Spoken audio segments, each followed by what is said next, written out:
Hello, everybody, and welcome back to Boss Rush Spotlight Podcast, the developer and creator interview series by Boss Rush Network.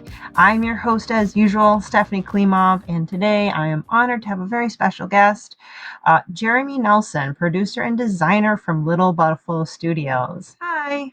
Hey, how's it going? It's going all right. I feel the summer is passing by quickly. I feel like, well, speaking of which, it was a blink of an eye since I saw you at PAX East. I know it seems so close and somehow so far. Yeah. Yeah, so I know I reiterated this before we officially recorded, but thank you so much for your time. You're very cool, very laid back, easy to talk to. We both, have a passion for games in a different ways, but I also know you're busy, right? You guys are hard at work on your debut title, which we'll get into, but I just want to say thank you again for joining. Oh, it's my pleasure. It was great to meet you, Pax, and it's fantastic to be able to like kind of carry on the conversation and go into a little bit more depth. So it's great. Thank you for having me. Great. Well, let's not waste any time. So I like to kind of break the ice as much as people joke about icebreakers being cheesy, but just a couple of rapid fire questions just to kind of get us into the groove here. Mhm. Um, as a part of a game developer studio, takes a lot of time, a lot of hard work, a lot of effort. How do you find yourself powering throughout the day? Coffee, tea, energy drinks, or nothing caffeinated? It's funny you would ask that because I used to be a bit more of an drink person, and I've recently like kind of moved to my own energy drink, which is like a green tea matcha, but then I take a small taurine like supplement with it, which is like a key energy drink ingredient, and I find that like that's really nice and not sort of all the other things in energy drinks. It kind of gives me the same effect, if not better, and I love it. So that's been my thing now. I might have to steal that idea from you. Right now, I'm drinking some green tea. My quick little history is I used to be a big energy drink person. Part of it was to get me through my day job as a pharmacist. I used to work retail where we weren't really given lunch breaks. And I needed something. Like I knew logically it wasn't that good for my health, but I needed something. And kind of burned a couple holes in my stomach. So now I got to be careful. I love myself some green tea, and I think adding a supplement in its most basic available, way as a supplement, I that actually is a great idea. I don't know why I haven't thought of that before, so I'll give it a shot. Awesome. Yeah, I've been experimenting with it for like about a month and a half, and it's been like better than energy drinks, but still is giving me sort of a bit of that extra focus that I need at like 2 o'clock to get through things, or all the other fun things that come with being a studio, producer, where you're like, oh, and now I have to do some accounting. So it's great. Oh my gosh, yeah, you mentioned 2 o'clock, so I'm not the only one that suffers from that 2 o'clock wall that you hit. Are you pretty productive daytime in the morning, or do you find yourself more productive in the late afternoon? I feel like that's kind of why energy drinks like became such a part of things, was like I'm probably like more like a I don't know, like squirrel, where I'm like morning and evening, and then the afternoon is like, oh. Yes. So yeah, so I feel like I don't know, maybe the animals that like wake up before dawn and get some things done and then find a quiet place to sleep and then go back to work in the evening have something figured out. I don't know. Yeah, seriously. All right. We're gonna skip down to one that I refuse to not ask everyone, and Hmm. because my son and I always get into this debate. Who do you feel is the superior Mario brother? Um, I have to go with Mario just because, I'm dating myself a little bit, but like as a tiny kid, that was still like on like arcade terminals, and it is so just nostalgic and like it's amazing. And I feel like Nintendo's amazing for that. Like it brings up feelings. Like it's incredible how many feelings are connected to things, just because really what's been around longer, right? And so yeah, Mario. Oh, Luigi's Fa- totally cool, no no, problems. fair enough. And you're right. I feel like Nintendo's got a chokehold on the whole nostalgia effect. We've talked about that at our Boss Rush flagship show because I'll be quick on this tangent. Because of Oh yeah, tangents are the great. the recent movies and pipeline for movies and character redesigns, which I have no problem with. Whatever, I feel I trust Nintendo's business practice. They pretty much know what they're doing. But like from someone from my day seeing all these changes, I have to acknowledge that it must be to ensure that they can have the next generation of gamers on board with them because Totally. all right. I'm not sure if you're playing much games at the moment, given busy dev schedule. But do you have a favorite, either a game or gaming genre? Like, is crafting survival your favorite, or do you prefer an RPG or a platformer? Yeah, so weirdly, like what in part inspired the direction we ended up taking with Akiiwan Survival was playing sort of some like recent hits like Dredge and Dave the Diver, and I don't know what that genre is called. And I was actually like, it was funny. I chatted with Nadia from Black Soul at GDC for a while, and we didn't know what the genre was called, and it was interesting thinking about that. Like it's not cozy, because things can happen, but it's not punitive either. And so it's like, in Dave the Diver, like when you die you get to take one thing to the surface, but like you're not throwing back like 10 years of or 10 days or 10 weeks of progress. And so whatever that type of game is, it's almost like that mechanic, that's something like semi-open worldy, explory, adventure. There's some sort of like mechanics. It doesn't necessarily have to be fighting. It could be, but it could be something else. But it doesn't feel like, if I'm tired in playing the game, which is like a common thing for any of us making games, that like if I kind of screw up a little bit, like I don't have to be at 110% to play it. And there's a story, like there's some story to it, even if it's like a little bit silly, that I enjoy sort of seeing unfold over the course of a while. So something like chill story mode, but not like a hyper casual mobile game, or like, flipping together like candies, right? And so I don't know what that genre is.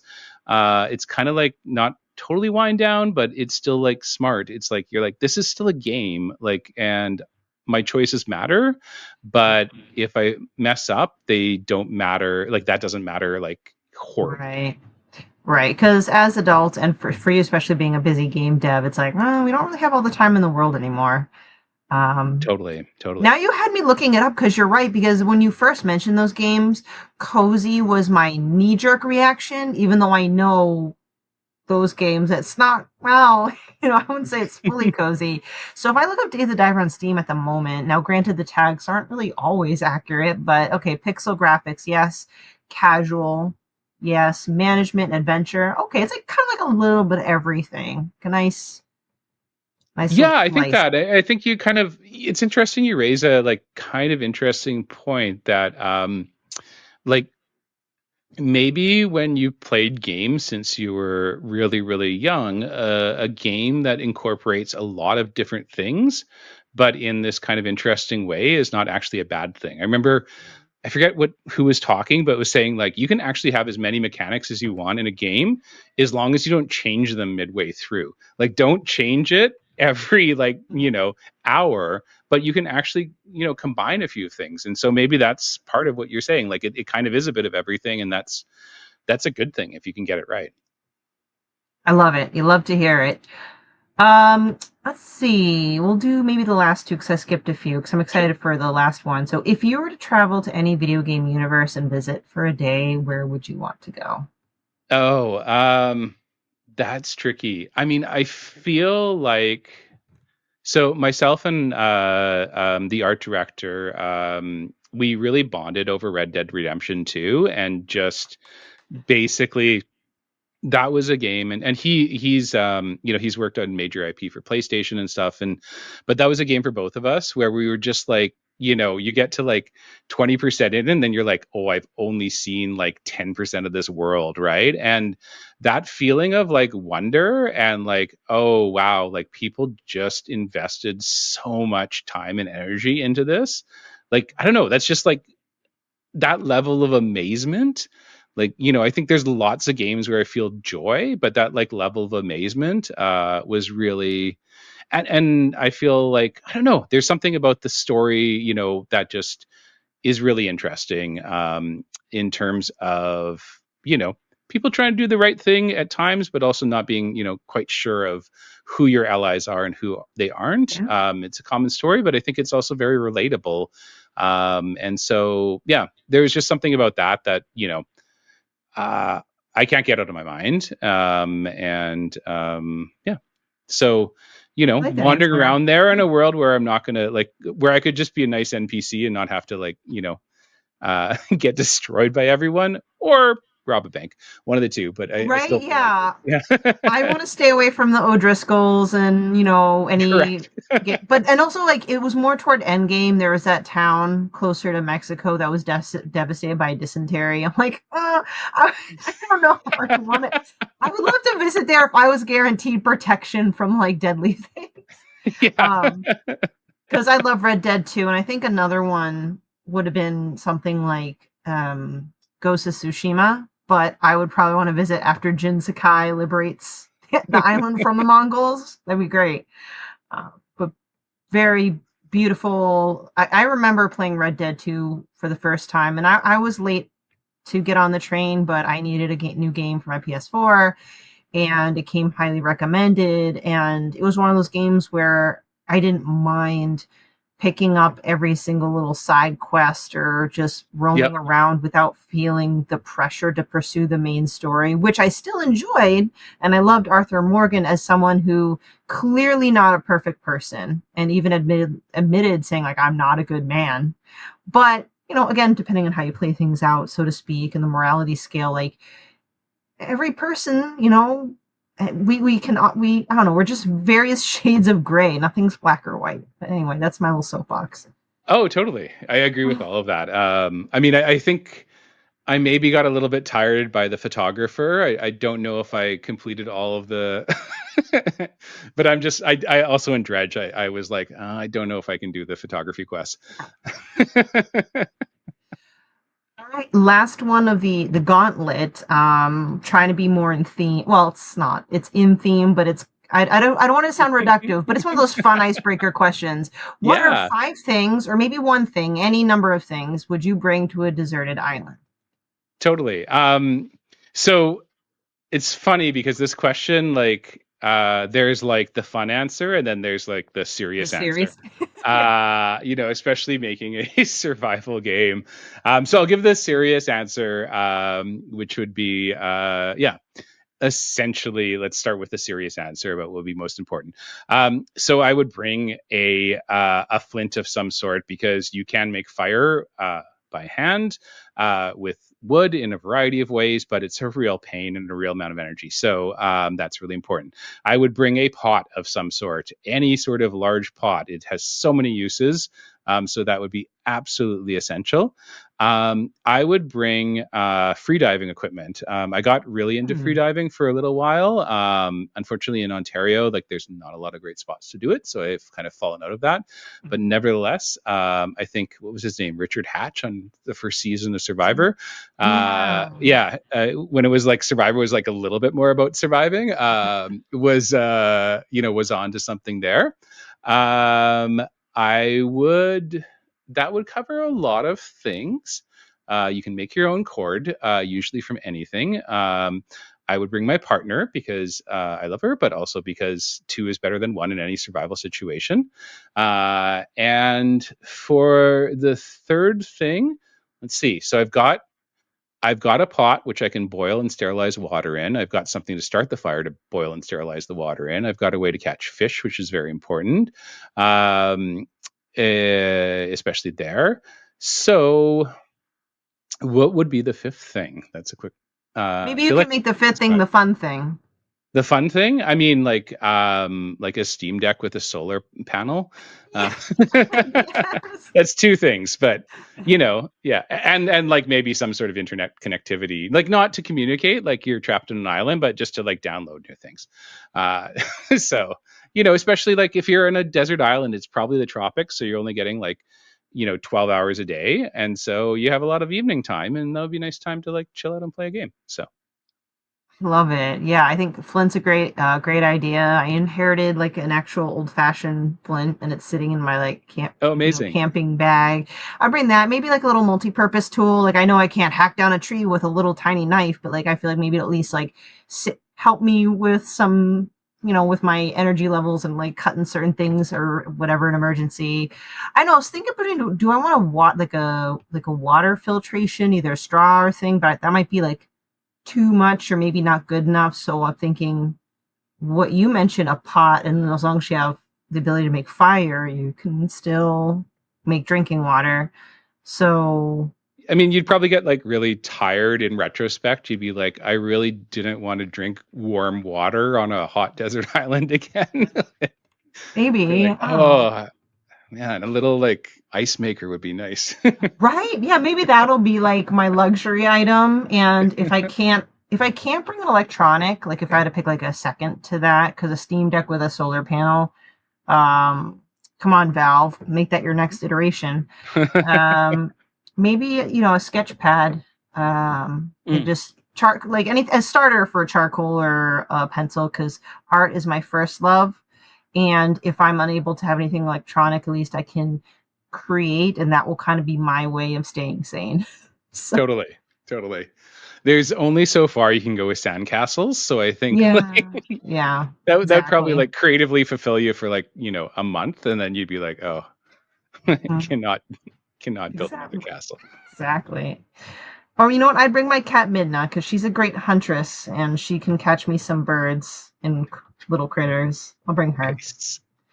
All right. Well, now that we're on the survival, let's get into talking about the Yeah. game that you guys are making. So, I just kind of pulled it from Steam. Hope you don't mind. So, for No. everyone, again, this is Jeremy from Little Buffalo Studios. Their debut game that they are currently working on is called Akiiwan Survival, and in this game, you mysteriously fall literally from the sky into a chill, dare I say, cozy survival adventure where a sentient flame remembers 10,000 years of survival skills, and the stars dance at night to show you how each craft is made. Harvest, craft, hunt, and gather your stores for the harsh winter ahead while exploring a strange land with the help of this talking fire. While the primary goal is to survive, there is definitely a paced and I can't talk methodical nature to the gameplay. So hopefully I did okay, except for that little trip up at the end. That is perfect. Yeah, absolutely. Great. I think you captured it very well. Yeah. So we'll get into that in a bit, but first, just Yeah. to kind of loop back, and I just want to say or ask, how was your experience at PAX East? Because when I was talking to you, obviously you guys were like in the throes of it being busy. It's 4 days. So first of all, how was that experience? And are there things that you kind of learned or took back from it that you've been working on since? Yeah, absolutely. So, I mean, PAX East was amazing. It was, I don't know if I feel like we talked about this, but like it was at first terrifying because you've worked on something for a very long time. And yes, you've shared it with friends and family and other Mhm. people, but like really putting something out in the world like that where anyone can come over and play, and in an environment where like people are making like, they paid to be there, like, and there's a lot to see. And so, like the first 30 minutes where everyone is running to the AAA huge things, obviously. And then, but after that, we just settled into this like great pace where like basically like people were popping in. We had people play for like over an hour, which I was not expecting whatsoever.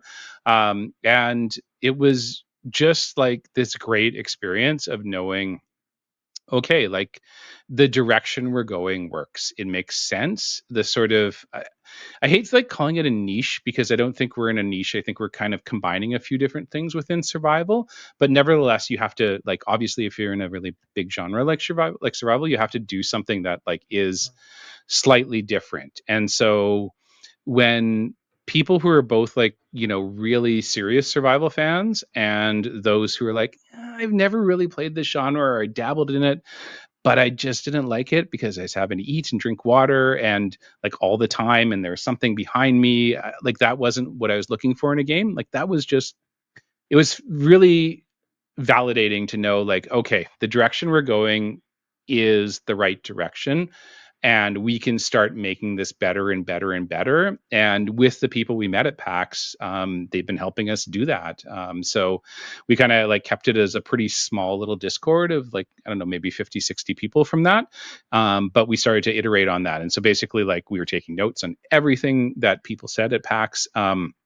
And making sure to action all of those to actually do them in the game. So that was like step one, was taking all that feedback in, and then step two was starting to share that internally within that smaller community, while also opening it up to request access on Steam, and just slowly, like bit by bit, growing the Discord and growing the cohorts of testers who would play the game, give us their feedback. We'd do another iteration, then we'd open it up to a few more people, and it's kind of led us to the point where we're at now, where we're ready to like go into full open demo and take it to Gamescom. So it's PAX was great. It was just, I don't know, it was just a fast.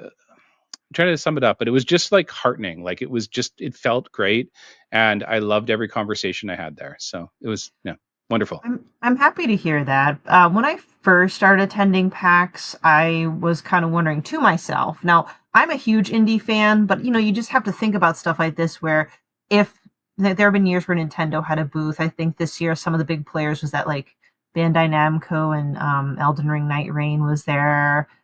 Was Capcom there again? I don't know. Like all the PAX experiences are mushing into my head. But like you've got Yeah, like Capcom, Bandai, Nintendo, some Pokemon. There you go. yeah, Um, Pokemon. That one was huge. yeah.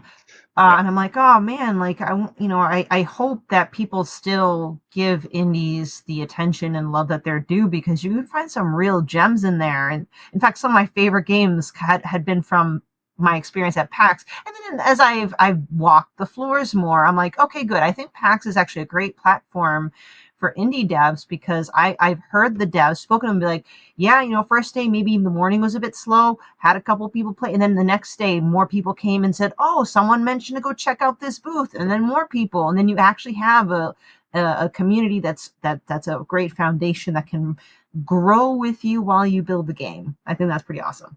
yeah, I 100% agree with that. And I think, I think as a developer, you have to accept at these events that like there's like people are wanting to see something like unique and a huge new release or something else from a AAA, and that's totally cool. But what's amazing is that once they do that, they also are like gonna wander around and check out things that look interesting. And I think like a lot of like research has always suggested that like um, a lot of indie gamers are like AAA gamers who kind of overconsume. And so those two things are not like mutually Yeah. exclusive. Like we were just talking about Red Dead like 2, right? Like that doesn't like exist in a world where you only play that and you never play an indie, right? So um, I think there's more of an overlap than you might assume, or one might assume first, which Yeah. is yeah, which Yeah. totally I've paid out for definitely us. learned that. Like the last 2 years, my best like favorite indie game of every year had come from an experience at PAX. One was Gory Cuddly Carnage from Angry Demon Studio, that was showcased at a wireless production booth a few years ago. Got to interview them; they were great. And then the next one was this year that just released not too long ago, Fretless: The Wrath of Riften, um, published by Play Digit Studios, and they were at PAX. So anyway, um, you mentioned Gamescom, but any other events? So we got Gamescom. How about West? I know the timing, I think, is very close, right? Yeah, the timing is a little bit too tight this year, I think, but next year we're going to plan to do both. And I think Ooh, we'll okay. either potentially, we're working with some local staff in Germany. And so one of the things we may do is actually just kind of be able to like go there, get things set up next year, and then kind of let a bit of it run and then be able to get back in time with a little bit of rest. And definitely like the jet lag between the West Coast and Ah, Germany is a tough big one to one. deal with. But yeah, I think next year for sure, especially as we're going into like release mode, getting to West is a high priority. Excellent. Now, would you be working with Interactive Ontario for all these events? Like, do you just work with them for all of that planning? There's a mix. So they Okay. support certain things that sort of fit with timing and a few other sort of variables. And so like Interactive Ontario is like the trade association, and they're amazing. They one of the things they run that is absolutely fantastic, and they organize is something called the Indie Super Boost. And so that is a more or less monthly chat where they bring in studio heads that have published a lot of games. They bring in like experts on marketing, and it's a cross Canada thing where people join and have a kind of a frank discussion, and also listen to like, someone spill everything that they've learned for the last 10-20 years. So they've been really really great. I'm so grateful that even though I'm originally from Winnipeg in Manitoba, and they have a great association too, I should say. But the Interactive Ontario folks are incredible, and they're so good and so committed. We have like some big, like we have EA, we have UE, we have a few others in the province as well too. But and part of their job is to make sure that it's a good environment for AAA's to come and.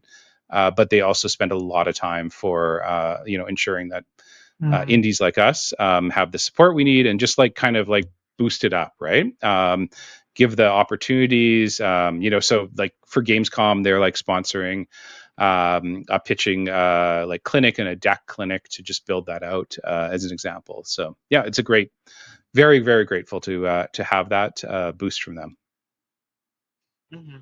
Got it. All right. Well, let's switch gears a little bit. If you want to tell me a little bit about how Little Buffalo Studios came about, and then what led you guys to select kind of craft survival as your first concept of a game. Like, hit me with your origin story. Sure, yeah.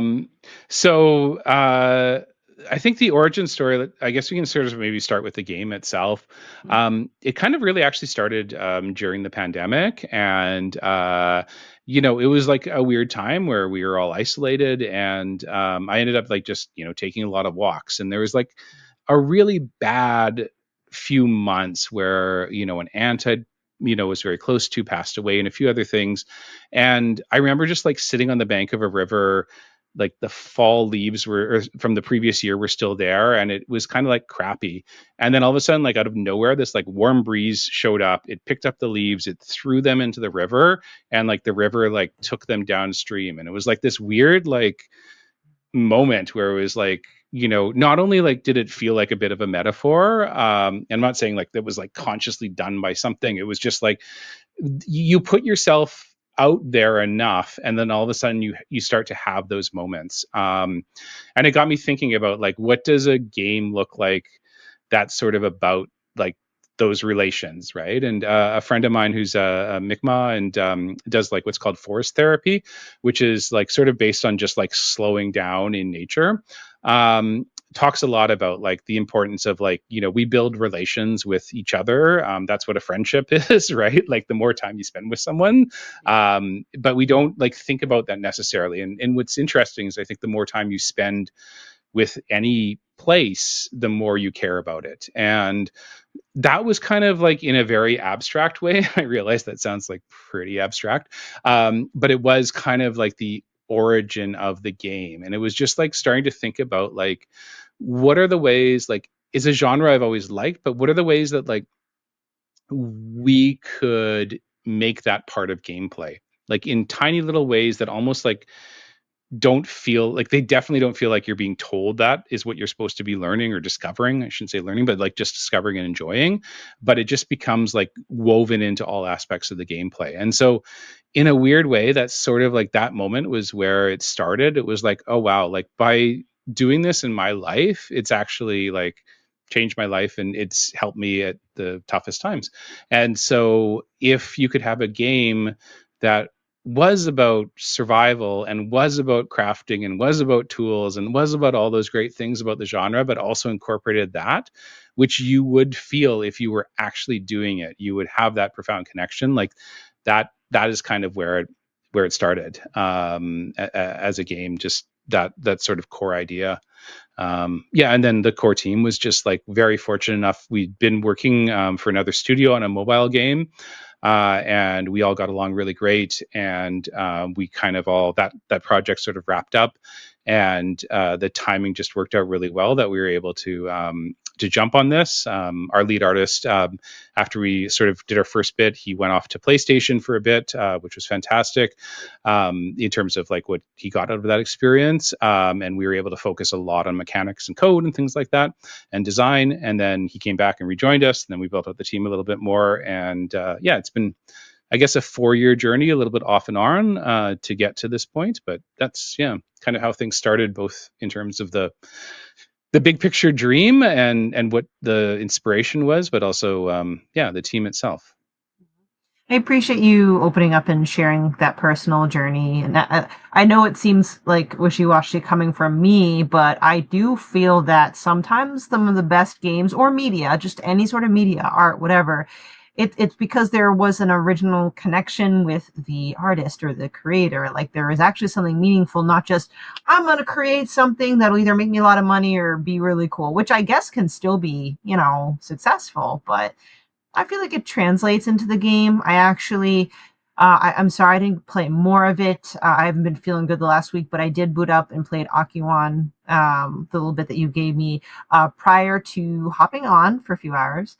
I was reminded of when I played the demo of PAX 2 that because my gamer instincts is like, all right, checklist, let's go, run, cut down, like not cut down, but like get this, build this, do this. I got to set myself up and have a plan. But seeing how my stamina ran out very quickly in early game and having the fire just say, calm down, be patient. And soon I kind of almost found myself into that flow state where I'm like, okay, let's see where this takes me. I get little clues of where to find things. And just I know we'll get into the details. See, I'm getting excited talking about it already. Is when I click on a tree to figure out like what tree is going to give me the right materials, I get a little description of what the plant or the thing is, and I enjoy like just stopping and reading and learning. Thanks. I'm really it's really great that like you and others are feeling that. Like it feels like at times a little bit risky to like not mess with the genre, but like take it in a bit different direction. And I think at times people have a lot of strong object or not objections, but like expectations that like it's going to be this way.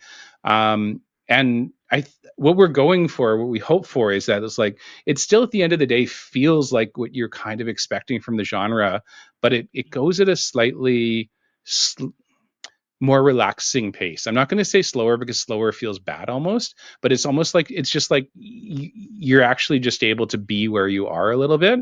And honestly, like if you were trying to survive, that would be very, very important. Like noticing and seeing and at times moving very slowly is actually like it's really Yeah, important. And so, for us, it's been a real balance, and that's part of why we're like in closed open demo right now and going into open demo is to like find that balance. Like it is ultimately a game, and so we're not gonna like go too far into it being like a simulation, right? But I feel like keeping a little bit of that story alive and that feeling alive that you were sort of feeling is really key to that, and it'll be really fun to kind of grow that a bit more with players, just to get that balance right so it feels right, it doesn't feel too slow, but it also doesn't feel like that level of like I've got to run around and grab everything as fast as I can or else it's all going to fall apart,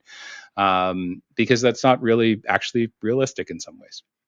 exactly. I mean, I put some of these in my notes just for those that might not have checked out Akiwan Survival on Steam yet. But the game's feature includes taking deliberate steps to remove some TDM or quote unquote stressful things in a typical craft survival game, such as you only really need to eat once a day by the fire so you can more focus on being in the world. Instead of chopping down trees all the time, you just kind of auto harvest. You can kind of again just focus on the experience without the tedium in it, and removing the constant worry of animal attacks, which is great. I was having fun walking up to bunnies and finally getting close enough to a deer, and I was like, ooh, exciting. Yeah, it's been interesting because we've had at PAX actually there was someone who came by who was a wilderness instructor, No and kidding. yeah, and she was saying like this is like if you go deep enough in something, there's enough challenge there Yeah. that you don't necessarily. And this is not a slag against like random moose attacks or something like there's all sorts of things that can happen, and it's totally fun. Yeah. I don't mean that as a negative. It's just more like you don't necessarily need those if you're just willing to like really, really, on one hand, do the research, and then on the other hand, bury the research so it doesn't feel like research. And I think that's, sort of like jumping ahead a little bit, but like both having like a team that has a large number of Indigenous members, but also personally, like prior to games, I spent a decade or so working as a producer, like for Discovery and Science Channel and things like that. And so that experience of, I mean, I think they're all kind of like just like, sort of reality shows now, but like back at the time, it was like a Yeah. little bit more about like, oh, that's fascinating. And so that experience of what was called like accidental learning, where you don't ever feel like you're being taught something, but you're like, oh, cool. I feel like that's, a discipline that comes from like being willing to like really go deep into the research, but then like cut out a ton of stuff and just put in a few like fun things that are surprising that people wouldn't actually know before. And so like that what you're saying about like the trees or the different things that each tree provides, like it's kind of if you do that little extra bit of research, there's a lot there. Yeah, speaking of that, what I've seen jives so far, but I want to ask, are all the, the trees, the shrubs, everything that you see there, wildlife, like based, geographically kind of like, like, n- I'm trying to like figure out the right region, just like upper North America, Yeah, yeah, Great yeah. Lakes region, US, Canada kind of thing. Is that kind of trying to stay true to what people might typically find? Absolutely, yeah. Mm. So it's sort of again, it's sort of that like what that wilderness instructor said about like just being willing to go deep enough, right? And so um I don't know. I'm probably ignorant of this, and there probably is some great game that has been like made about really focused on the Great Lakes region, but it's not popping in the top of my mind. And it's a place that in my childhood, I grew up closer to like the sort of North Rock Canadian Shield, and now I'm in Toronto, and there's a lot that's similar. And if you go up to upstate New York or Michigan, Minnesota, like there is something very similar about all these places, and it interestingly enough also sustained a lot of people like after like the end of the ice age. This is like there's a reason that like Anishinaabe nations, which would is sort of the Canadian term, but would include like Ojibwe peoples, who are a large number of the inhabitants in the Great Lakes area, especially on like the American side of the border. And I'm obviously glossing over a ton of details, but it was a place of a lot of abundance, and it's interesting to because of that too, it also became a place that became eventually heavily industrialized and populated with cities, and so we maybe don't see that part of it anymore, and maybe that's why it's not a reason that we think of it necessarily as like a setting for a survival crafting game, because like it's the home to the Rust Belt, it's home to like Yeah. everything from Windsor to Montreal. It's so that doesn't necessarily like, oh, that's a natural setting for a survival game. So it's really been fun to like just dive into everything that's here, and again like put that in a way that like you take the liberties that you do with a game. So it's like combining a bunch of places. You're not Mm. going to walk from like Iowa or sorry, like New York to like the top of the Canadian Shield by yourself, but in the game you could kind of go through those biomes, and they could feel different, and you can get a sense of what each one is, which is yeah, it's been really fun to sort of think about, and it fits with like again I'm probably jumping ahead, but it fits with like the long term vision, which is like essentially like we've built out everything that ideally this is kind of like an infinite crafting journey, where you could play a similar game in a different place, and that game dives in deeper than any other game has to what it would mean to actually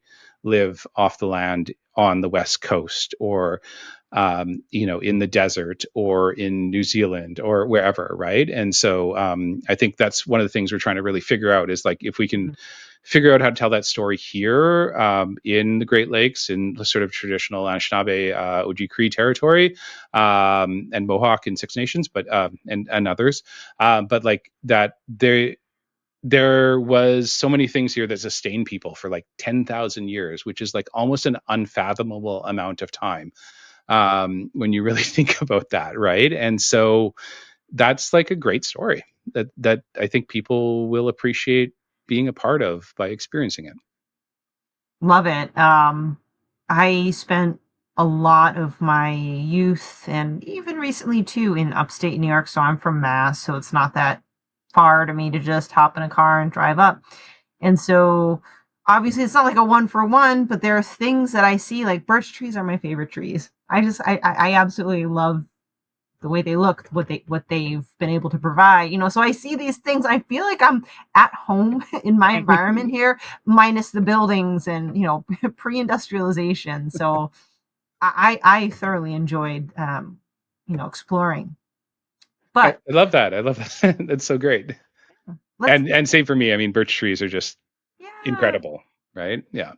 I want my yard to be full of birch trees. But anyway, I digress. I kind of want to ask you a little bit more, and I know you initially talked about it at PAX, that I feel like one unique thing about this game or aspect is that the environment changes based on phases of the moon.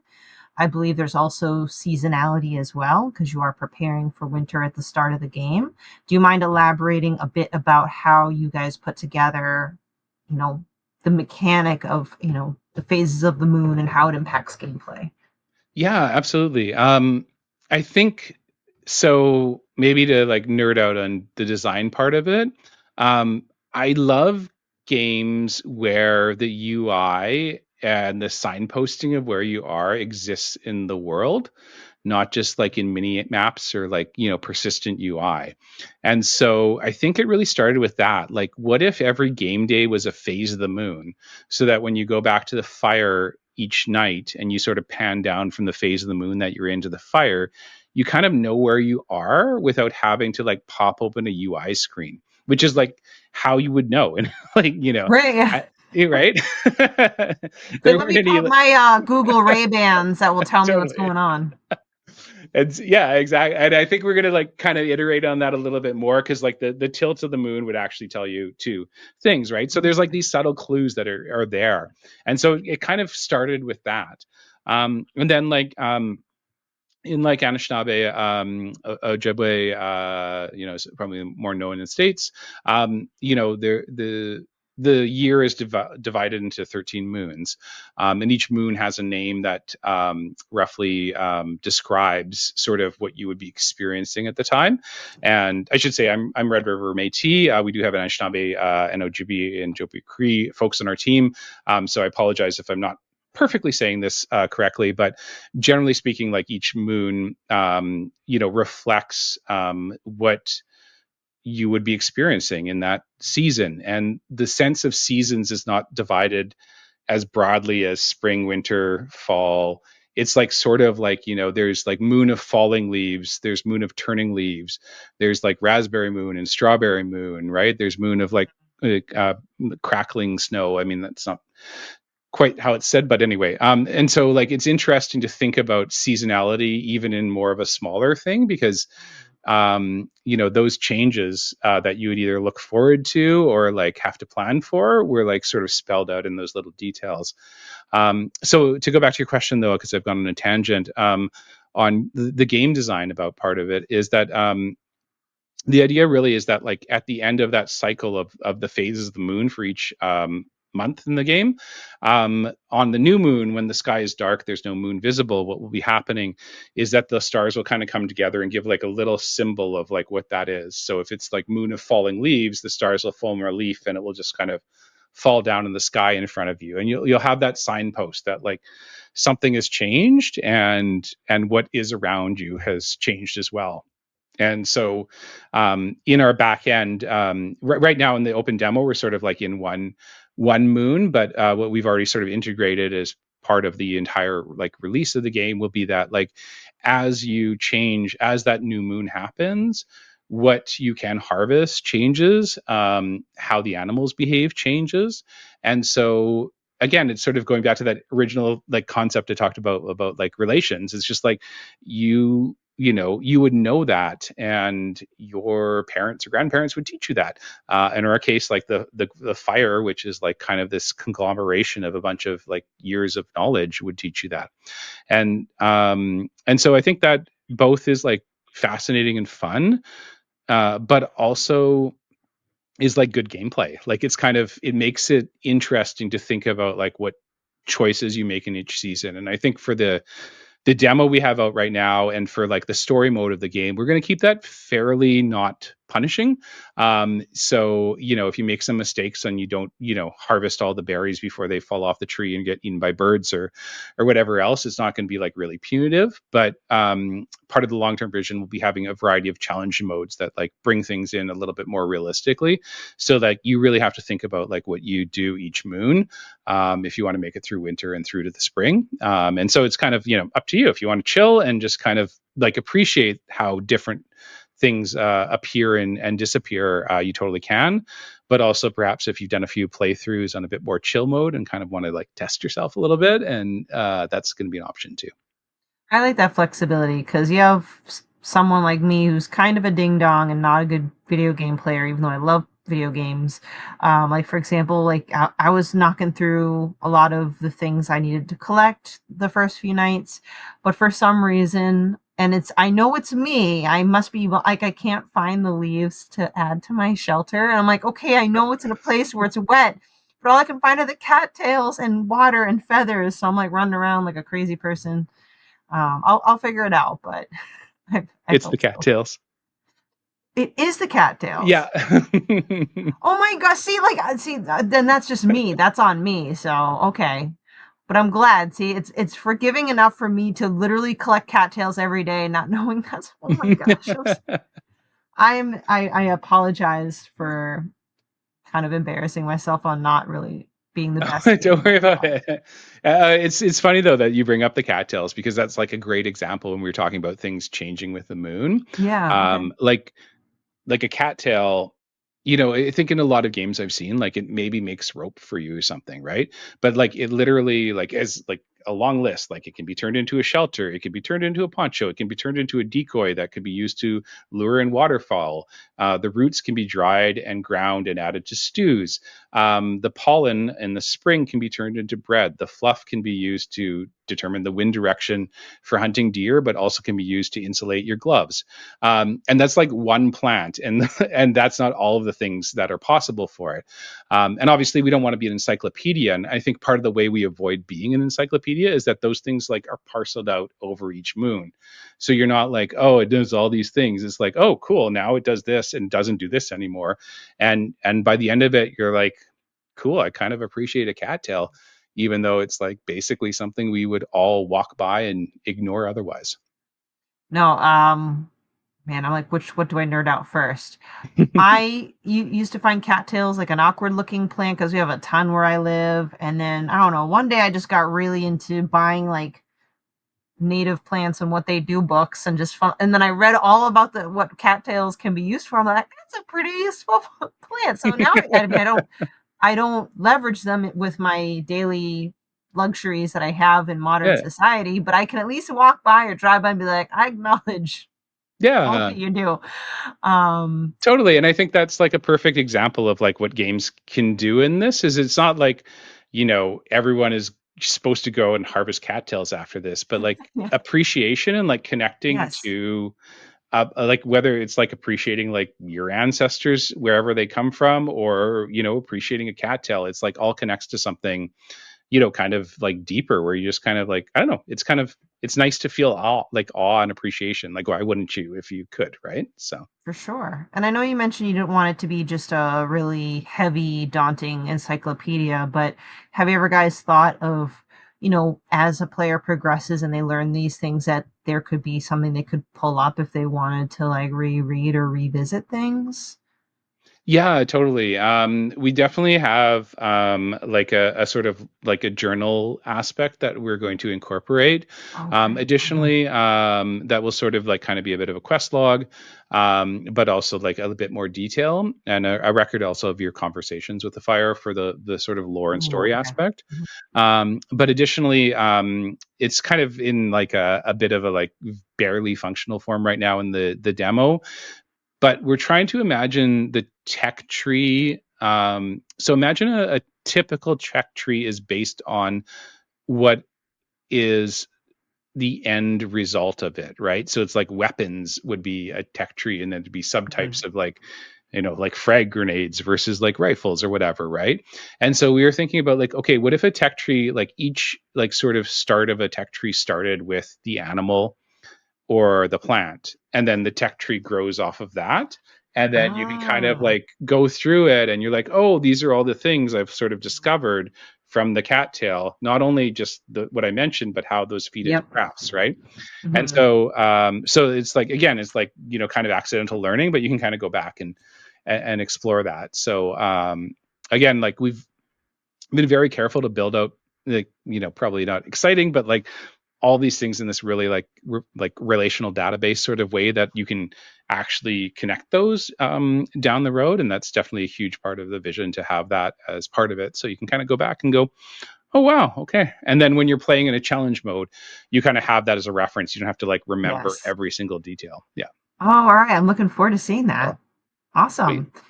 All right. So, well, another fascinating thing that I learned when I first met you and started talking about you, your studio, and the game, and appreciate that several members, if not all members, so please correct me on facts, of the studios have indigenous lineage, correct? And you guys share your love for your culture and the land by incorporating it into the game, Yeah, that's right? absolutely true. Yeah, so I'm Red River Métis, which is from Winnipeg originally. It's a federally recognized Indigenous nation in Canada. We also have Anishinaabe, Cree, OG Cree, and Mohawk folks on our team, and we have a large number of testers from a variety of other places too. That's We just great. had a Indigenous archaeologist from the West Coast actually just join the Discord, and that's been awesome. But yeah, I mean, I think Excellent. it's sort of like this desire to both like, appreciate like, what literally sustained, some if not all of our ancestors for like a very long time, and just like enjoy those stories and celebrate them, and enjoy really like diving into like the technology. I think it's very, so many games that touch upon indigenous stuff end up being kind of very stereotypical in certain ways. And so part of, I think, what we're trying to do is like celebrate technology, literally like celebrate tools, celebrate how smart folks were to figure this all out, and celebrate like the relations that they maintain to be able to live this way. And I always like to say like, like a canoe is a great example of that. Like it's kind of like a canoe is like the indigenous version of a bicycle. It's like a piece of perfect technology that once invented, no one needed to really iterate on. Like you can change the Sure. materials, but like once it was made, it was like, okay, Yeah. that's This good. is it. Yeah. Yeah, totally. And so yeah, so I think that's been a huge part of it, is like, it's interesting. I was chatting with someone who has like a Substack about this the other day, and she was saying that as she played the game, if she didn't know we had a large number of Indigenous members on our team, she wouldn't necessarily know that from the gameplay. But once she knew that, she saw it everywhere.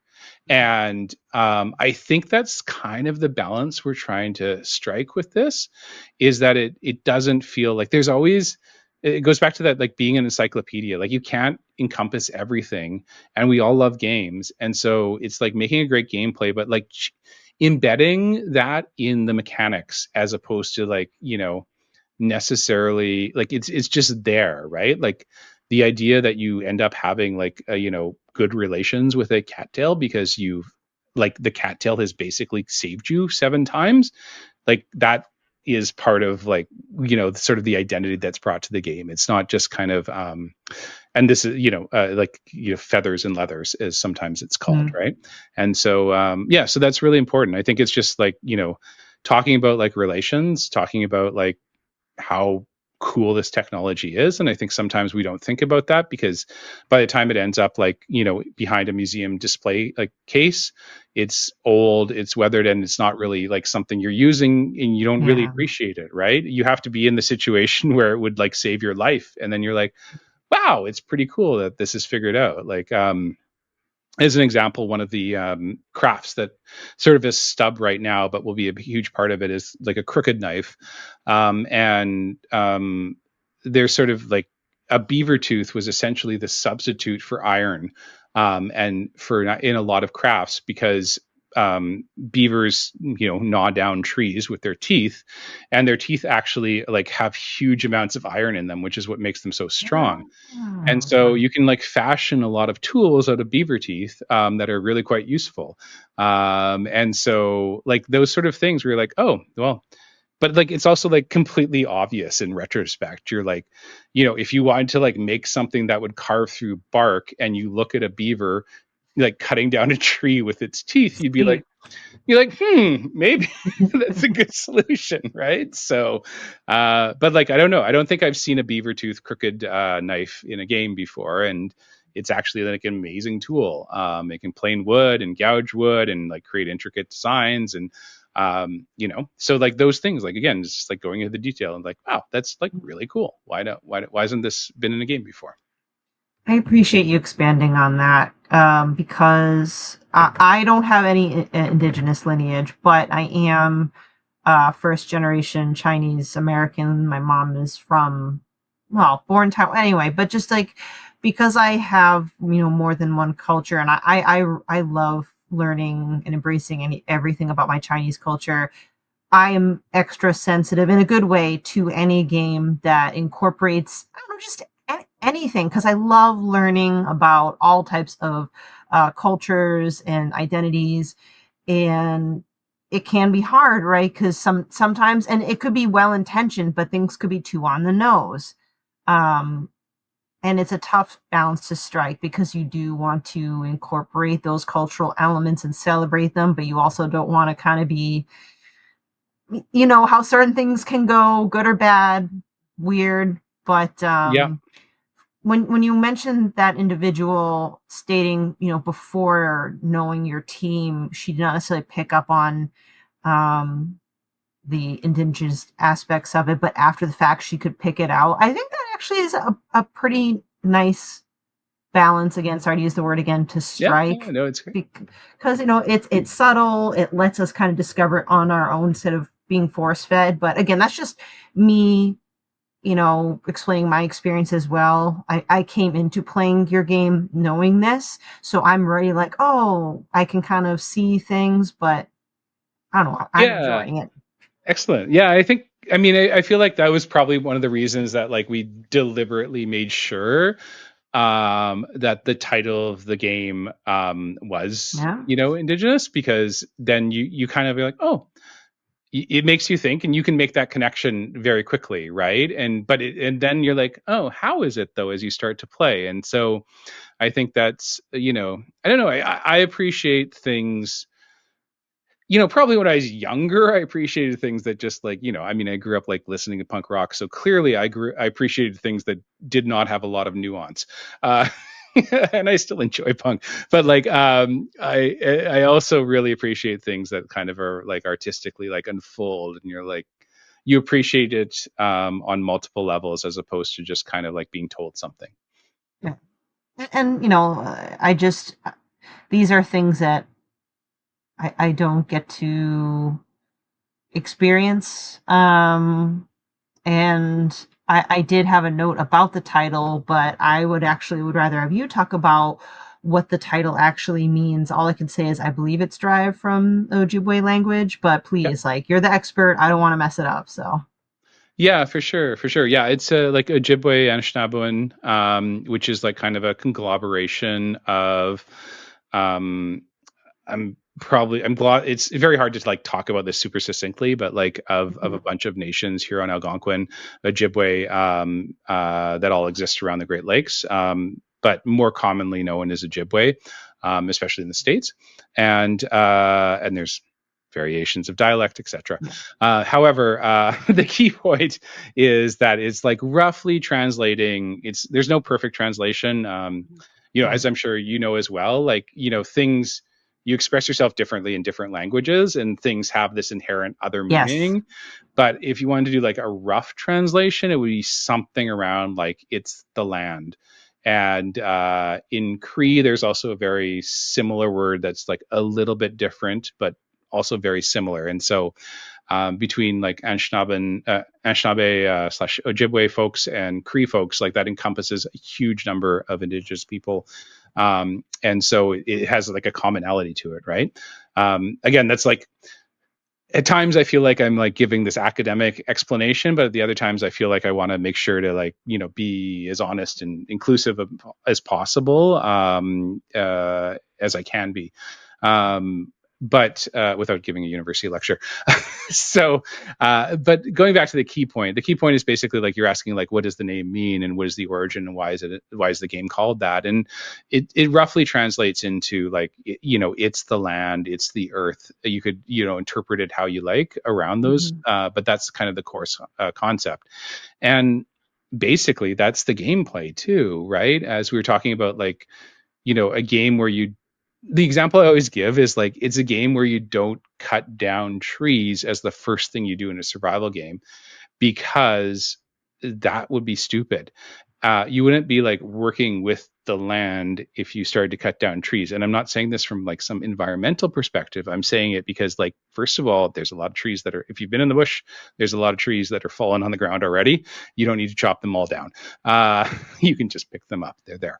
But also, if a large tree was needing to be fallen, traditionally with a lot of people, one of the ways you would do it is you'd find a big tree that was leaning a tiny bit and you'd pack the top of it with mud and you'd build a fire underneath it. And why would you like get blisters and get sweaty and dull an axe and exhaust yourself when you could let the fire do the work?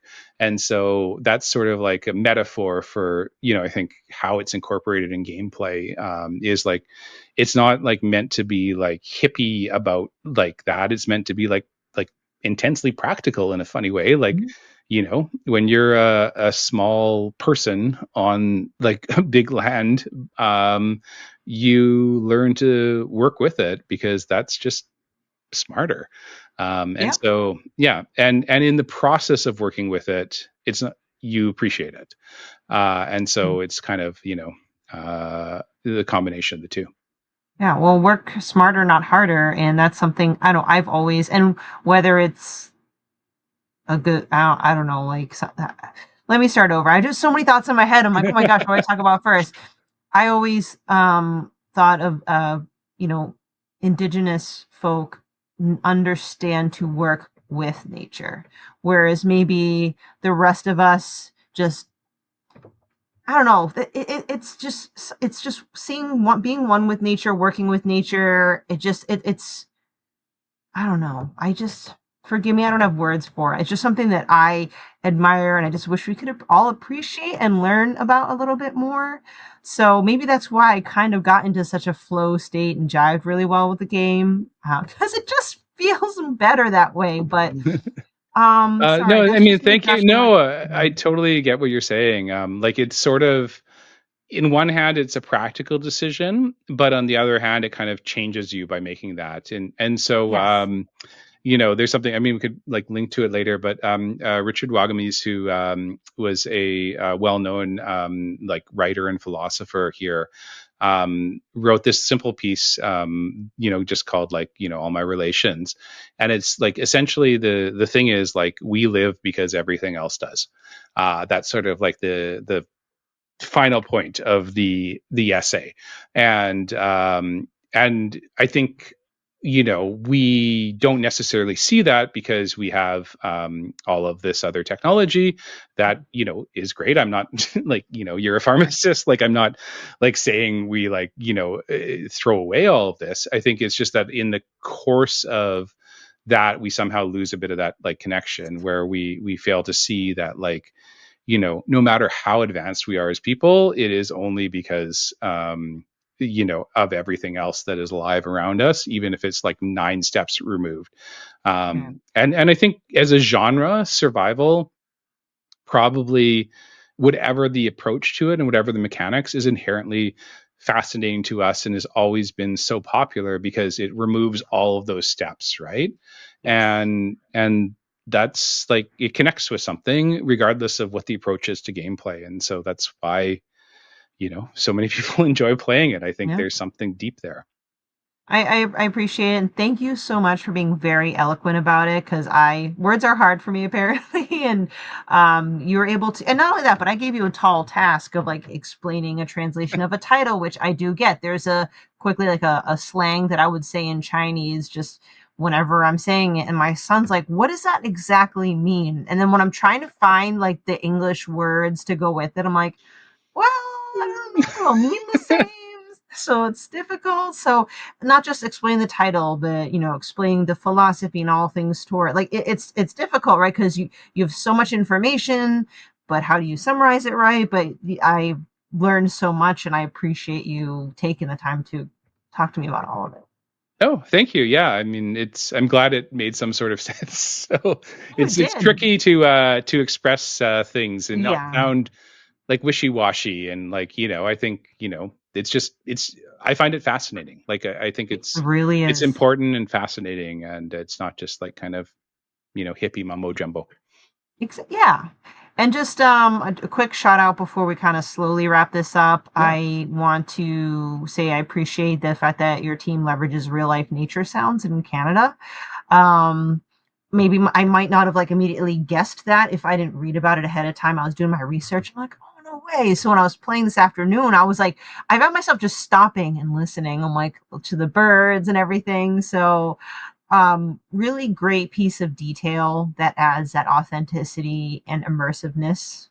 Sorry, again, not so eloquent, but shout out to the member on your Thank you. team that did Yeah, shout out delivery. to Nigel Irwin and Carrie Harper. Mm. Carrie is an amazing young artist. He just recently completed a residency at Banff School, and he has been field recording in St. Teresa's Point, which is in sort of, I think, to most people it'd seem the far north, but it's actually just the middle of Manitoba. But it is a fly-in Mhm. community on the Canadian Shield, Uh-huh. and yeah, he captures and records an incredible amount of sound. But then also in the game, he's going to be composing different songs that will be Oh theme wow. songs for each moon, and he kind of incorporates natural like field recordings Hmm. into like keyboard and electronica kind of compositions. So the soundtrack will be really great, and those will kind of fade in and out at kind of key moments in the game, and then they'll be like the overall, like, sort of soundscape of the place. So yeah. Oh, I can't wait. That actually is a great transition to one of my favorite questions I ask everyone, no matter what stage of development. And so it may be more difficult for you to answer, maybe not. But if you were given a limitless budget and you were allowed a physical release at any time, and you had the option to build your own collector's or deluxe edition, what would you want to include in an Akiiwan Survival Deluxe Edition? Yeah. So from a gameplay perspective, I'll start with that. What will happen, I hope, with the game is that, as we talked about before, there'll be a fairly endless stream of DLCs that allow you to basically appreciate the plants and the animals in specific places that sustain people for a long time, and tell that story through a year, and enjoy it because it's similar, but it's different. And if I could jump forward, say 10 years, a game that started wherever you happen to live at that point, and you could experience Mm. that because that's what when you talked about even like going to upstate New York, right? It's familiar, but then you start to like then you see this world map and you start to choose where you're going and you explore, just as like a sort of overall like metagame like organization system, and the sense that you're on this journey around the entire world, like that'll be done slowly but surely, but to have that all together in one place will just, I think, just feel like this fascinating journey that you could be on for multiple years of gameplay, little by little, right? So I think that is really important. I think there I would there's a lot of really great, and this would kind of go back to the origin of the game, but in terms of like the physical edition, there's a lot of really interesting contemporary like Anishinaabe artists who are working in what's often called like woodland style, and they do such interesting art. Some of it is pop culture mashup. It's like sort of Anishinaabe, like Mandalorian, and other of it is just like these really interesting takes of like, and I have a few of them. I don't have them up here, but I think incorporating that, incorporating a piece of birch bark that kind of started it all, that was like harvested off the ground, and perhaps there's this whole other thing like birch bark biting, where you can bite, or as you press down on birch bark, it changes color on the inside, and so you can create both like stories or designs on it. And so I think incorporating that in a physical edition would be amazing. So it'd almost be like a few of those things that like, yeah, reinforce that story of the connection. And I could go on about all of those, but I think opening that up and having that and having that sense of like both contemporary and a tiny piece of something non-human there that connects to the game would be really fascinating. I love those ideas. And if I were to have a vote, I would toss in, a code to the soundtrack when that's done. And I would never say no. I'm a bit biased with statues with one of the fire and the fox together. I don't know. I would just Nice. love that. All right. I Yeah. will definitely put that on the list. Yeah, so again, I totally know these people listen to me, Lost and Cult, I Am 8-Bit, Super Rare, Limited Run, Serenity Forge. Okay, just, keep an eye out for this game. So, um, we're just about nearing the end. I would just like to ask, what's next for your game, right? So I mentioned I got to play a bit because you're doing a bit of, forgive me the terminology, whether it's like closed open or closed Yeah, closed, I'm like not even sure what generally. it is, but yeah. But like from now going forward, like what's kind of your next set of milestones that you're looking toward? Yeah, absolutely. So we're going to Gamescom, and with Gamescom, we'll be going into open dev. So right now, Okay. at the time we're talking, you have to request access. By the time we go to Gamescom, you can just straight download it from Steam and immediately play the game. And that will really be kicking off a lot of open development where basically through our Discord, we're going to be asking folks what they would really enjoy seeing next and then building that out. We've really built out things in a way that it's possible to do that. And that was really, it took a lot of effort to think that far ahead. Because there's an easy and fast way to do things, but we really wanted to make sure that we could have those conversations. So basically, to summarize at Gamescom, open demo on Steam, and then community-led development. We'll also be doing a lot of like targeted or focused, I guess I should say, community playtests with Indigenous communities and students, and just trying to like really get that additional feedback and perspective. And I think that kind of is our like North Star.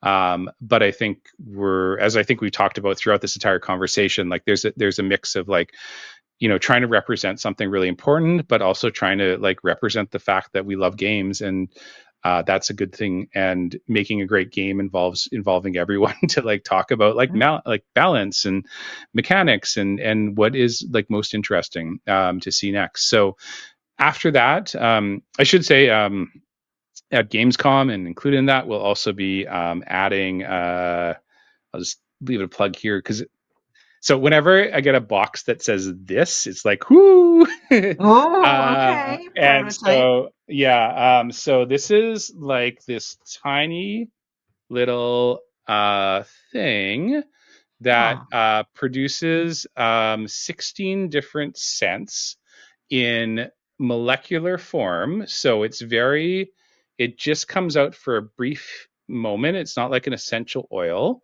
And we're in the process of integrating that for Gamescom. So you'll be able to smell the forest and smell the fire in the game, which will be super exciting. So it was actually full circle here. We were talking about PAX East. We met these folks at PAX East. So no kidding. yeah, yeah. Okay. So that'll be really. I've tried it. It's really cool to like smell a little bit of a pine forest or a fire or cut wood or when you're playing or the beach or like kind of the coolness of being on the top of a mountain. So that'll be really fun. So that's another fun little thing will happening at Gamescom. Man, see, at first I was like, yeah, I wish I go to Gamescom because I want to check out the handheld Xbox and play Silksong. See, who cares about that? I want to go and play your game while smelling the forest. Okay, I want to be there for that. We'll have to figure out how to get you a dev kit at some point because I'm sure you would love to try it too. No, that's great. That's awesome.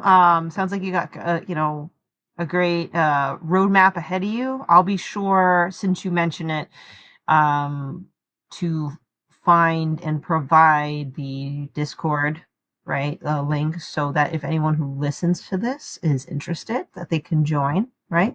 Absolutely. And please like just download the demo and if you like Hmm. it, basically you're going to help shape what the future of the gameplay is. And so we kind of just want people to share with us. And it's been great like by like Steam metrics sort of standards, like we are like people are playing it for well over an hour. People are really enjoying it and that's great. And that's just the first step for us, right? So, yeah, really looking forward to like kind of just getting more and more folks now that we've done with most of the bugs. I think as of this last release, every single bug has been found. Now it's just about immersion and playing and like helping shape what this game is that is still survival, is still crafting, but it's like just a slightly different take on it that feels really good. So that's yeah, where we're going next. Actually, may I ask? I had this pulled up. I didn't log in to my Kickstarter.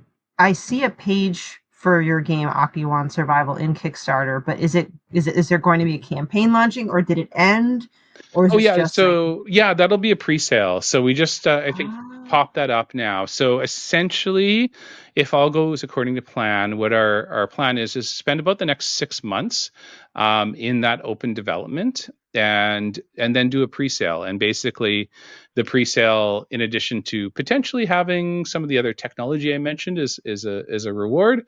Would also be a chance to basically get a early access price and we'd go into kind of a closed early access from that. So rather than the traditional like open early access, which I think has some challenges, we would basically go, okay, if you like where we're going, you can buy it now, you can continue to get builds and you can continue to shape the game and we can understand exactly like what our final runway is. We're very fortunate being up in Canada. We do have funding, and I should give a shout out to Canada Media Fund, Indigenous Screen Office, and Ontario Creates, as well as Unity for Humanity, which all provided funding for us. And we're in this great place where we know we can make the game, but how great can we make it? And that's sort of what the goal of doing a Kickstarter would be. Probably around the winter next fest is when we do that. And basically, it's not like help us make the game. It's like help make the game everything it can be, and you're just basically buying a copy of it a little bit early. got it. All right. Well, I'm glad that I asked. Then I'll be sure to share the link as well, and like, please be in touch with like anything else that we can kind of shout out, to support your development. So thank you. All right. Before we say our goodbyes, let me just get some of the housekeeping out of the way. Try not to fall asleep, but everyone who's listening, if you want to support the Boss Rush podcast and the Boss Rush Network, you can join our Patreon at patreon.com/Boss Rush Network at the tier that's right for you, earning you perks such as early ad-free access to this and other podcasts, exclusive access to Spotlight interview access threads, voting rights on Video Game Book Club, which, by the way, there is a possibility that we will have a potentially well-known voice actor joining for discussion on Final Fantasy VIII coming up. That's patreon.com/Boss Rush Network. But as always, your listenership and viewership is always enough for us. At least it is for me. If you're watching this video on YouTube, hit that subscribe button and leave us a thumbs up or a comment. If you're a listener on a podcast service like Apple Podcasts or Spotify, leaving a review will just help us tremendously with discoverability. And last but not least, we do have merch on TeePublic with over 50 designs to represent your favorite shows and more. And I lied, there's still one more thing I shouldn't have forgotten. As I'm a copy editor, you can check out all of our content, reviews, articles, and such on bossrush.net. Check out our articles. I did a write-up which included speaking with Jeremy here at PAX East and more. We do have a team that's going to West. Whew, so here we go. There we are. So thank you, Jeremy, for taking the time. I actually loved geeking out with you. There have been some interviews, which all of them are good. I've never really had a bad one, but there's some where I'm like, all right, we question answer, good, we're done. Here, I almost kind of forgot. I was supposed to be like hosting an interview, and I'm just having a seamless conversation. This is probably one of the longer ones that I've done, which only goes to show that this is a very like naturally flowing conversation. So I just want to express my deep gratitude for you taking the time to talk to me. Oh, you're so welcome. And thank you for both having me, but also for like having such thoughtful questions. Like it's like really genuinely fun for me to take a pause from doing everything and just like enjoy thinking about it and discussing it and nerding out on game design and other things. So yeah, it was total pleasure. And I'm really, really grateful for the chance to chat and meet you in a bit more detail than we did in PAX. Love it. All right. Well, everyone, again, that is Jeremy at Little Buffalo Studios. Please follow them on any sort of social media that you can. I will be sure to provide links in the show notes so you can have access if you're interested. Also, don't forget to at least wishlist Akiiwan Survival on Steam. So thank you so much for watching or listening to this episode of Boss Rush Spotlight Podcast, the interview series for the Boss Rush Network. Have a wonderful evening, everyone. Take care. If you want to see how you can become a Patreon producer, head on over to patreon.com/BossRushNetwork. The Patreon producers for this month are Adriel Munger, Austin Campbell, Celeste Roberts, Sana Dierig, Francisco Santillan, Matthew Keel, and Christian S. Thanks for your continued support of the Boss Rush Network.